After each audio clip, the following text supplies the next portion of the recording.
Donc, on a vu comment utiliser la calculatrice graphique pour trouver cette réponse. Ce que j'ai oublié de te dire tout à l'heure, c'est qu'une fois que tu as fait ça et que tu veux sortir de ce menu ici, ou quant à ça, tu dois taper sur Exit.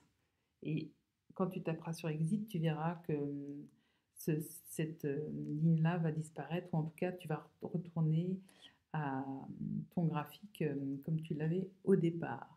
Alors, on retourne là-dedans. Maintenant, on fait la question 3.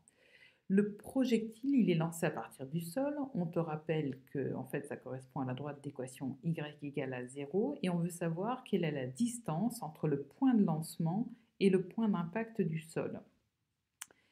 Il est lancé du sol à partir du point de coordonnée 0, 0. Le sol, c'est l'axe des abscisses. L'axe des abscisses, il a pour équation y égale à 0. Et donc, le point d'impact du projectile, hein, donc ton projectile, il est toc, toc, toc, toc, comme ça. Et tu arrives ici. Et donc, en fait, on cherche l'abscisse de ce point. On sait déjà que l'ordonnée de ce point doit être égale à 0. Maintenant, on cherche son abscisse.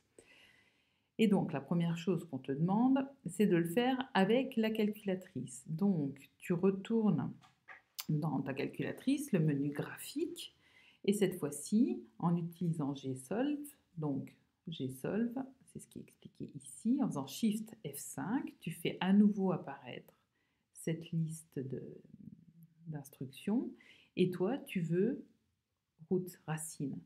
C'est les points d'intersection, les racines, c'est les abscisses des points d'intersection de ton graphique avec l'axe des abscisses. Et donc, tu cherches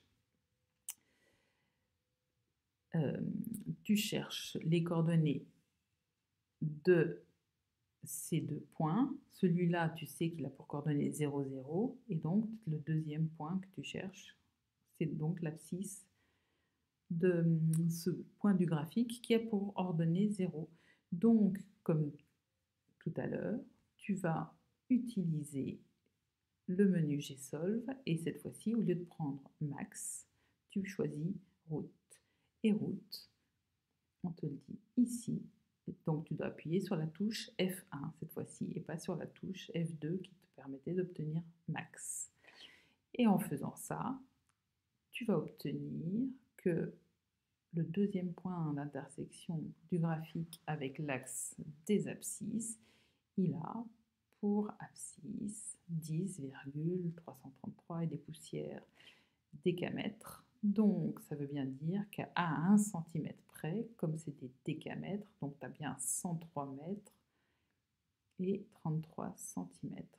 C'est pour ça qu'ici, tu peux écrire 103,33 mètres. Et si tu préfères mettre en décamètre à 1 cm près, eh bien, tu écris 10,333 décamètres. Et tu as la réponse à 1 cm